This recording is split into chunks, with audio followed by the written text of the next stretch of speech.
Good morning, children. The second topic in your chapter 4 is socialism. Now, when you talk about socialism, there is no standard model for socialism as such. Many economists have defined socialism in their own way.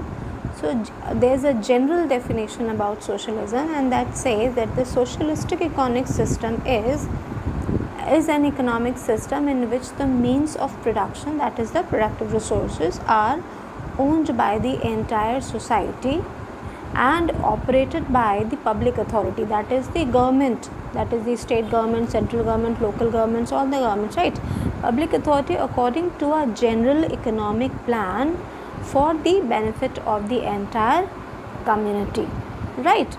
Now, this is the general definition for socialism. So what we see that it is a society, it is a economic system where the resources are owned by the entire society, or you can say the government owns all the productive resources and they make the plan for the welfare of the country or the society. Now, Soviet Russia was the first country who adopted this socialistic or communist, both the terms we can use, economic system, and most of the East European countries adopted the communist system after the Second World War, right?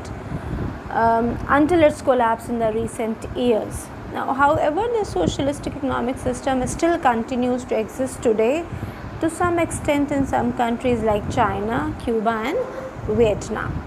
So, this is a small introduction of the socialistic economy. Now, we come to the features of such an economy.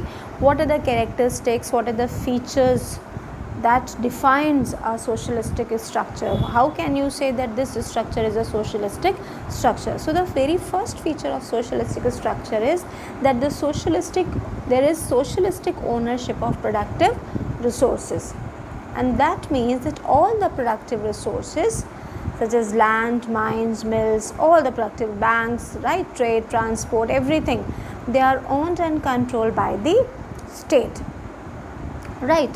However, private property do exist to some extent in the form of productive resources which are owned by the handicraft workers, not the private entrepreneurs, but the handicraft workers and personal possessions, right, like clothes and household goods owned by the household, right? Then the second feature of such a economy system is economic planning.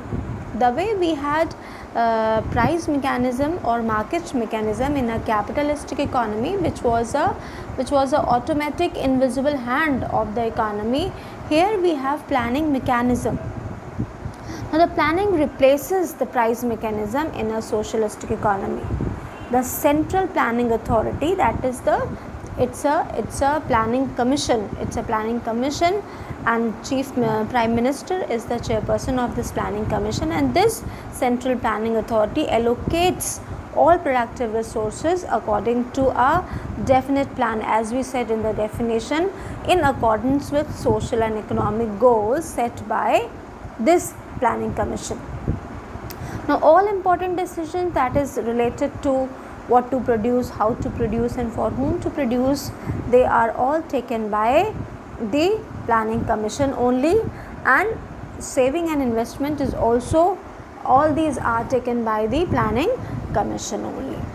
Then the third feature of such an economy is social welfare is the motivating force over here. The way profit motive was the motivating force in a capitalist economy, the opposite of profit is social welfare. So, social welfare is the motivating force over here in a socialistic structure. Under socialism, the motive of social welfare replaces the profit motive of the capitalism. In this kind of economy, the individual interest is subordinated to a higher interest of the entire community, that is the place of personal interest has been taken by the welfare of the entire society. The next is economic equalities. Now, this kind of society is based on the principle of egalitarianism. Now, egalitarianism means equity in the distribution of everything, income and wealth. But we cannot, this does not mean that there is absolute equality. right? Absolute equality is neither feasible and nor desirable. Why it is so? Because this kind of society, the socialist society, it knows that some income differences are essential because of differences in skill, talent and efficiency of the people. So but this society believes in equal economic benefits or opportunities to all the people. Then this society is known as a classless society because we have studied that all the resources, they are owned by the state or the central. Now since all the productive resources, they are owned by the state or center, and private property is a very is existing in a very it's almost negligible. The private property this content is almost negligible in this kind of socialistic structure. So all the productive resources, they are owned by the state.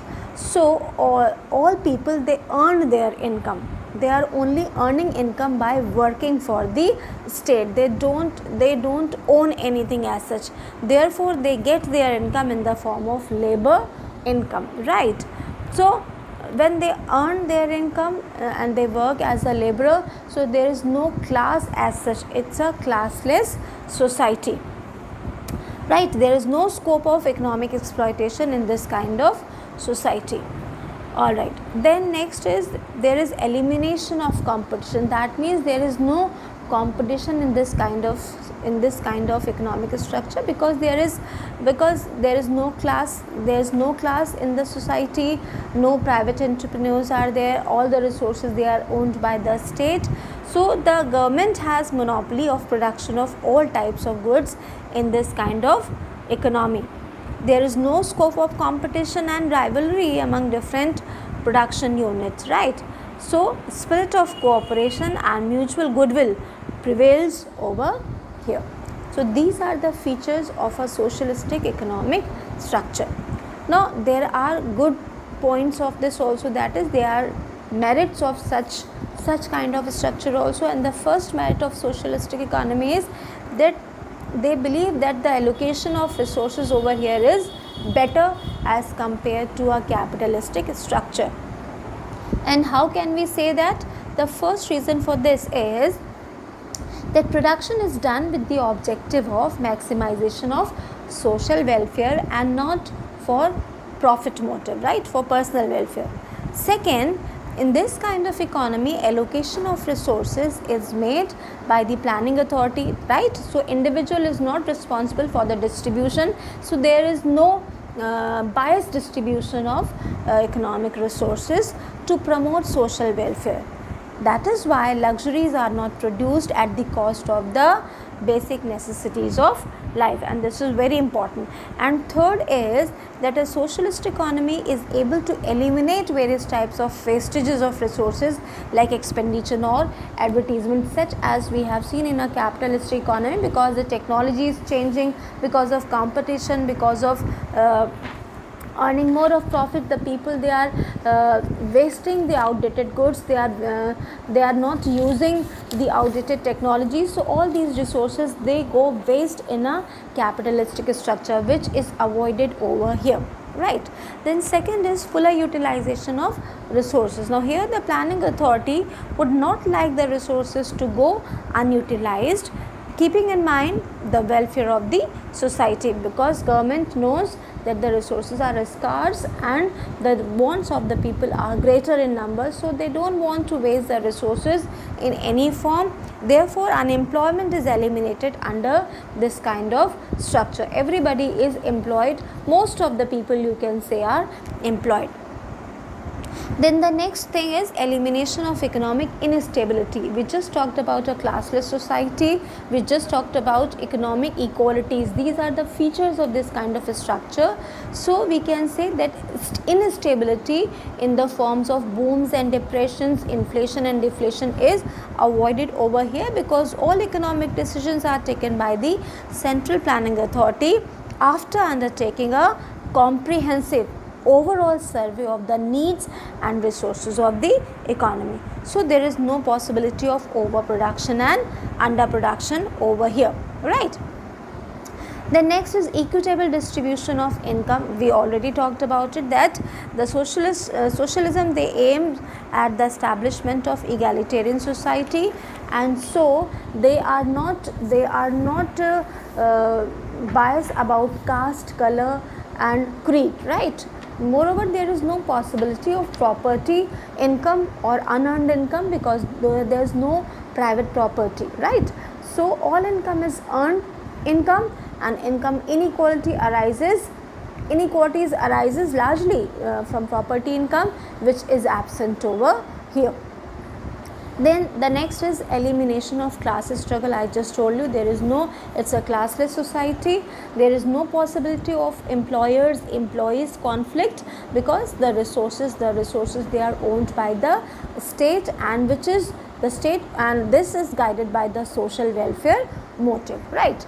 Then next is provision of social security is also over here. In this kind of society, the government, they undertakes various social security schemes such as housing, education, health, old age pensions, etc. for its people, right? You must have your parents working in a government sector, so you must be knowing this, that these facilities are given to them by the state government or the central government.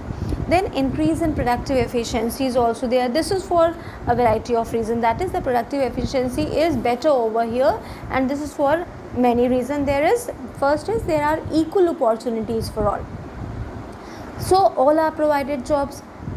Since all are provided, and social security is also provided to everybody, because all of them, they are given the job. So there is no exploitation. These factors, they motivate the workers to work hard, right? Moreover, there is no wastage of resources are allocated in an optimal way, that is the best possible way. So there is no unutilized production capacity. Then next is rapid economic growth. A socialist economic system ensures the economic growth should be fast. Because it's a planned economy, socialist economic ensures a more effective and efficient utilization of the available resources. For this, the Central Planning Authority is able to increase the rate of saving and investment. Since it has control on consumption and saving, it is responsible for the entire consumption. It only distributing the income and goods in the economy, so it has control over consumption also, distribution also, income also, and saving also. Moreover, the state is in a position to provide large funds for technological research, and thereby it is able to bring about improvement in technologies also. And then the last merit of this kind of a structure is that production of more useful goods is promoted over here. In this kind of society, luxuries are, I already told you, they are not produced at the cost of necessities, right? So the state lays more emphasis on the production of social goods such as drinking water, roadways, defense service, etc. And these goods are consumed by all the people taken together. So the better goods, they are better useful. The goods which are more useful for the society, they are produced in a socialistic structure. Now we come to demerits, that is the drawbacks of this kind of a structure. Definitely, when there is a structure, there are good points also and there are bad points also. So now we are coming to bad points of this kind of a structure. The first is it involves difficulties in the rational allocation of resources, and the reason for it is that there is no proper basis of cost calculation. What do you mean by that, cost calculation? As there is no free and competitive market for factors of production, right? Because the factors of production, they are owned by the state, so there is no free market for the sale and purchase of factors of production. And we have already seen that in a capitalistic economy, there is price mechanism which works automatically to decide the prices of goods as well as factors of production. There is no such cost calculation in this kind of economy like that. Now the prices as there is no free competitive market for factors of production, the prices of factors of production cannot be decided, right? So in the absence of prices of productive resources, the cost of producing of commodities cannot be calculated. Unless you don't know the cost of producing a commodity, you cannot decide the price as well. So this is the problem over there. Therefore it is difficult to have a rational allocation of resources in a socialistic economy. Before knowing the cost, you cannot decide the price, and since you cannot decide both of the things, you cannot decide how to what commodities production the resources should be allocated. The next is loss of efficiency. The reason for this is that there is lack of appropriate incentive system to motivate people to work hard and improve their efficiency.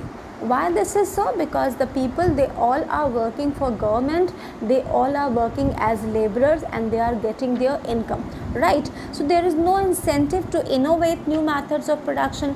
They have no encouragement, they have no boost, because they know that they are working for the government and they will be getting their regular salary, right? So there is no need to work better, there is no need to innovate anything in order to improve themselves, right?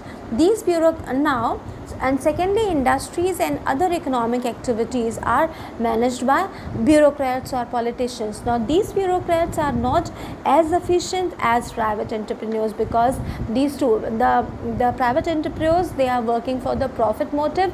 Moreover, there is risk involved in whatever they are doing. So bureaucracy may lead to red tapeism, means too many official formalities, delays in decision making, and nepotism and corruption, right? So all these, they lead to loss of efficiency in this kind of structure. Then next point is loss of incentive. Now workers are government servants, their jobs are protected whether they work efficiently or inefficiently. We all know this, we have seen all these things, we have witnessed all these things, right? When you are working in a government sector, you know that your jobs are secured, so you don't take any extra initiative to improve your work, to do something new, right? So, and also abolition of private property, free enterprise and competition, they all reduces the incentive to work. Because of all these, lack of all these things, the incentive to work has reduced. Moreover, bureaucrats lack initiative and drive, because they are politicians, so they do not work as entrepreneurs, so they lack the initiative and drive to promote the business or the laborers or the employees, right? Then loss of consumers' sovereignty. Now we know that in a capitalistic economy, consumers are supposed to be king and queens, right? What happens over here, that the highest shortcoming of this kind of social structure is the denial of consumers' sovereignty, because production here is no longer guided by the preferences of the consumers. Therefore consumers are denied the choices among variety of goods, right? Consumers get only those goods which the central planning authority decides to produce. Then the next is loss of freedom. There is no private enterprise in a socialistic economy. There is no private property, there is no private enterprise in a socialistic economy. The freedom of occupation is absent. You cannot choose your own job. Consumers, they do not enjoy choice in the real sense, right? Because they are not given a wide variety of goods, vast variety of goods and services from which they can choose and pick, right? In the absence of economic freedom, people are not able to enjoy civil and political freedom. There is no freedom of speech and expression in socialistic countries. People over such countries are not able to express their grievances freely. That is, they cannot express their cause of complaint, right? A socialist economy, therefore, it leads to it can be expressed as a regimented or a strictly organized economy. The next is concentration of economic and political power. The government over here has absolute authority in the economy. That is, the productive resources are owned by the government and economic activities are controlled and directed by the government. And this all increases the power of the government over individuals, right? Now, the government does not have a foolproof mechanism to know the wishes of the people. Therefore, there is every possibility that a handful of politicians and bureaucrats may start enjoying absolute power, right? So individual or social welfare is in a sense neglected over here. Now then there are loopholes in the planning process also. That is, the planning mechanism may not work efficiently because of the various loopholes. One is inadequate information regarding economic resources and preferences of the consumers, as we have seen in the previous point, and inadequate statistical data regarding production of various goods and services. They may stand in the way of efficient functioning of the planning process. There is also the possibility of faulty planning in view of political factors. This all may stand in the way of a smooth planning process. Now, this is how your socialistic economic structure is finished. After going through the capitalism and socialism, the third topic that we are covering up, children, is the differences between the capitalistic economy and the socialist economy. The way we have the differences between developing economy and a developed economy, right? So on the basis of their features, we can differentiate between a capitalistic economy and a socialistic economy. Beginning from the first is that the economic resources in a capitalist economy, they are owned by the private individuals and there is the right to property over there. In a socialist economy, opposite to it, the resources, they are owned by the state and the right to own property is absent over there, right? Then second is that the producers, resource owners and consumers, they all are free in a capitalistic economy to take their own decisions, right? Whereas in a socialistic economy, the choice and the consumer's choice and the allocation of resources by individuals, they are all, the economic freedom actually is not there. There is a loss of economic freedom in a socialistic economic structure. And then price mechanism is the basic working mechanism which controls the entire capitalist economy, whereas in a socialist economic structure, planning commission controls the entire working of the economy. Then the profit motive is the chief motivating force in a capitalist economy, whereas social welfare is the chief motivating force in a socialistic structure.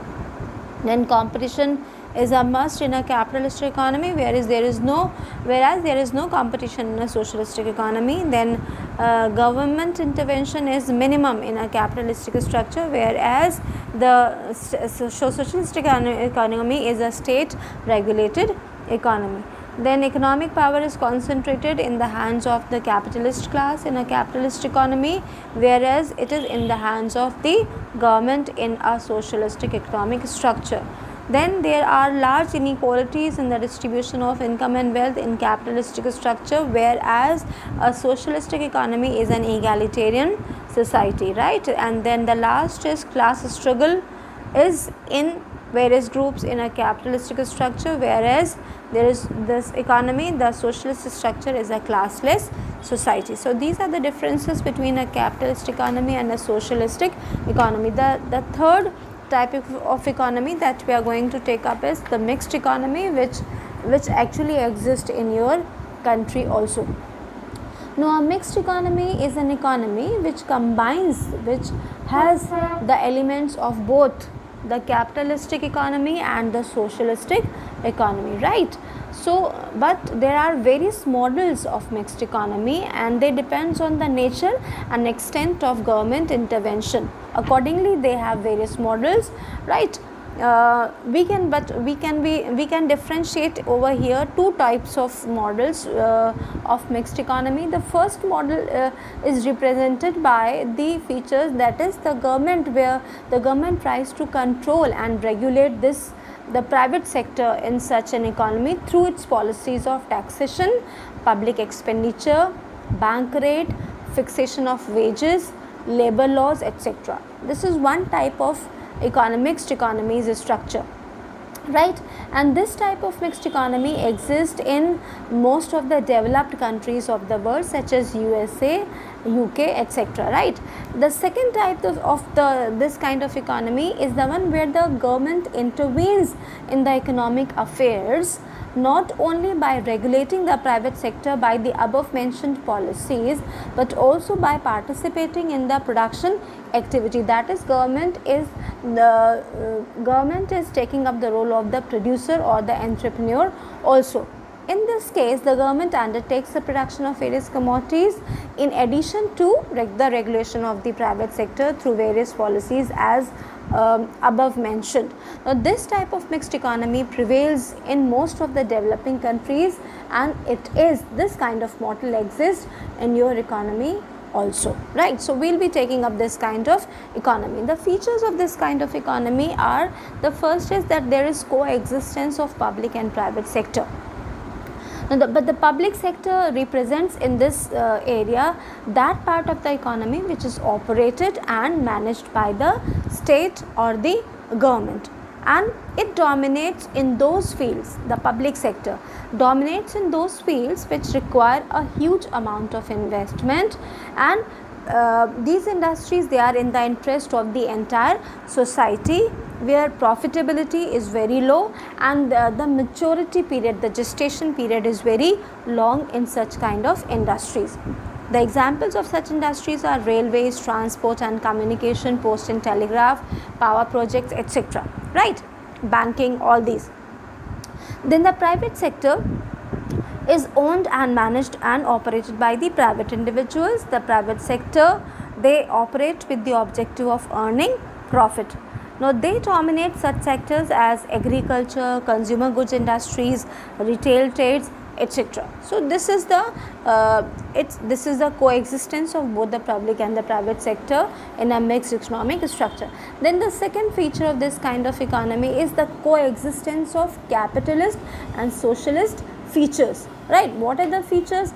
The way we had features of a capitalist structure, here we have private property, profit motive, competition, price mechanism.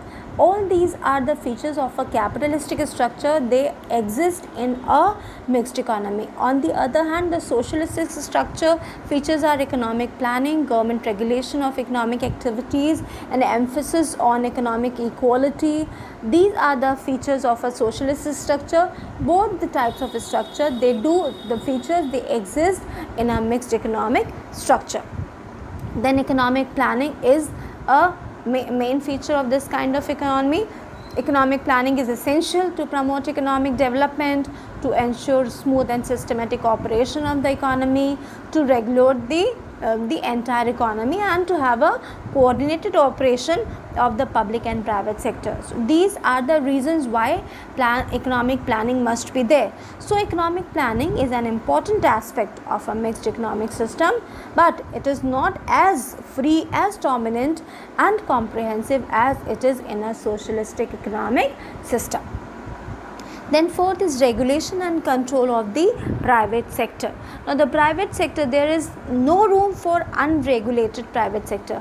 We have already studied in the demerits of the capitalistic economy that it is a deregulated economy, unorganized economy, a laissez-faire economy. But here, when we are taking up the price mechanism over here, this private sector is not deregulated, but it is regulated and controlled by the government. So, the government regulates the private sector over here through the various policies as mentioned, such as taxation policies, subsidies given by the government, monetary policy, licensing policy, anti-monopoly controls, etc. These are the regulations which are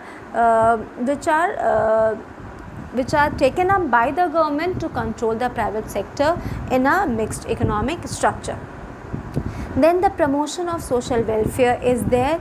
The government pursues, or the mixed economy, it pursues various social security schemes to help the poor and the backward classes of the society. For this, the government protects the interest of the laborers through various labor laws. The state provides large employment opportunities to assist the workers. which are enacted to protect the interest of the consumers. The government tries over here to minimize economic and regional inequalities as well, right? Then price mechanism. Now price mechanism is allowed here to function, but it is subjected to certain regulations through price control, fixation of minimum wages and other such measures. For example, prices of essential commodities such as say railway fares, electricity charges, gas prices, they are all fixed by the government for the welfare of the society. Then profit motive is also there. Now the public sector is guided largely by the motive of social welfare. Profit motive remains the guiding motive for the private sector as it is there. However, the private sector cannot maximize its profit on the cost of social interest. So it is regulated in this arena also. Then preservation of freedom is there. The freedom of choices of occupation exists over here. The people, they are free to save and invest as they like. Consumers are free to choose the goods and services they want to consume. But this economic freedom is not absolute. It's subject to certain restrictions imposed by the government in the interest of the society, right? So these are the features of a mixed economic system. Then we have the plus points, that is the merits or the good points of a mixed economic system. The first merit is that there is proper allocation of economic resources.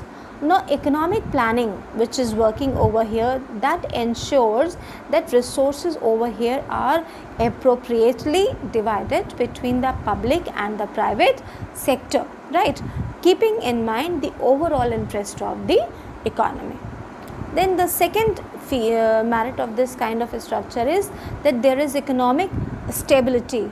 Now this kind of structure or economic system, it tries to avoid ups and downs in the economy through planning and state regulation, and so it eliminates overproduction and underproduction, booms and depressions, inflation and deflation. Then third merit is advantages of the market system. Market system is related to price mechanism. So this this mixed economy retains most of the institutions of the capitalistic economic system. Which institutions? Such as private property is present over here, inheritance rights is there, competition, profit motive, price mechanism, freedom of enterprise, private initiative. All these features are of capitalism and they exist in a mixed economic system, right? In fact, the presence of government in a mixed economy ensures that the adverse effects of these institutions, they are kept under control. Then rapid economic development. A mixed economy uses the clubbed resources and energies of the private and the public sector to promote the economic development. Moreover, the public ownership of productive resources, it ensures that economic development is achieved with social justice. Then there is check on concentration of economic power, the way it was there in a socialistic economy. So the monopolistic controls of the industries and their exploitative tendencies are curbed, right? At the same time, inequality of income is kept under check by the government through the use of progressive taxation, right? As much as the income of the person, so is the greater amount of tax that the person has to give. So this controls the concentration of economic power in few handful of people. Then economic and political freedom is also over here. Consumers are free to choose the goods and services they want to consume, and the people, they are free to choose occupation they like, and at the same time the mixed economic system allows civil and political freedom to the people, right? So these are the merits of a mixed economic system. That we have the drawbacks of definitely also. The first demerit or drawback is that conflict is between the two sectors. A serious shortcoming of this kind of economic system is that coalition, that is the fight, right? the clashes and the bitterness and non-cooperation. This may take place between the private and the public sector because of the different interest of both the sectors. The private sector has the interest of profit, whereas the public sector has the interest of social welfare.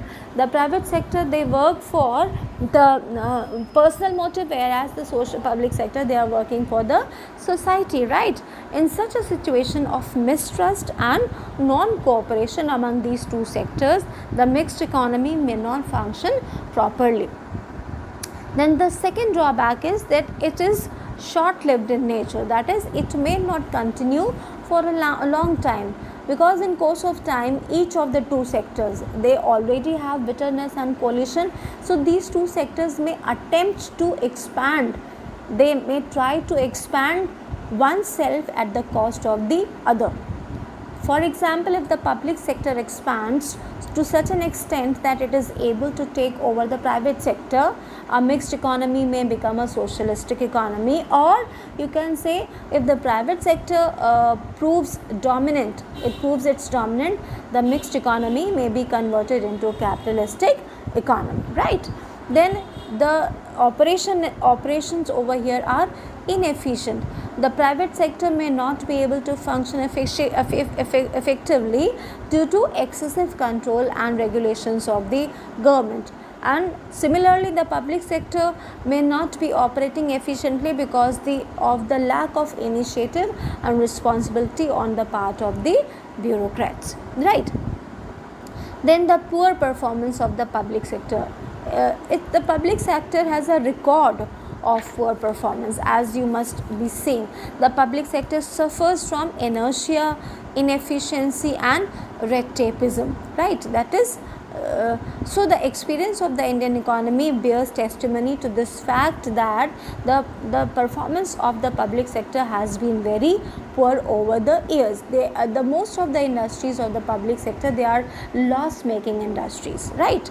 Then the excessive regulations are there. A mixed economy is likely to give rise to system of excessive controls and regulations like licensing system and monetary and physical regulations. Now these excessive controls may become inconvenient, irksome and may promote economic inefficiency. With this, your mixed economic system has finished, right? In children, we have some other types of economies also in short.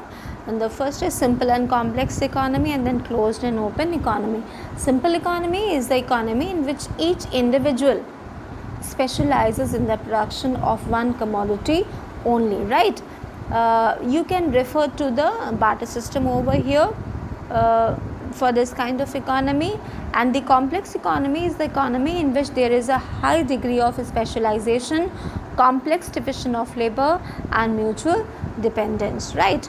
This is your present type of economy, where the production is the outcome of a specialization of division of labor. We have process based division of labor over here. So these are two types of economies. You can go in detail in your books. And then closed and open economy. Closed economy is the economy which have the economic transactions with the within the economic territory. That is, it does not have any economic transactions with the other countries or other economies of the world, right? And on the other hand, an open economy is the economy which has economic transactions with other countries of the world, right? Then you have agricultural and industrial economy. And agricultural economy is the economy which is primarily engaged in agricultural activities. Now agricultural operations in such an economy are carried on largely by family members. Majority of population lives in rural areas in such an economy, and most of the underdeveloped economies are agricultural economies. Then an industrial economy is the other economy which has primarily engaged in industrial activities, right? The share of industrial sector in such an economy is in national income is very high, and in an industrial economy productive activities are mostly performed by hired workers, right? In the rented workers. Industrial economies are characterized by concentration of population in the urban areas. Developed countries are mostly industrial economies. Then regional, and the next topic that you have is regional and global economic grouping. Under this you have SAARC, you have ASEAN, and you have EU, G8 and G20 groups. You will be going through these groups and just preparing their features and their objectives throughout their working period. With this you are done with the chapter.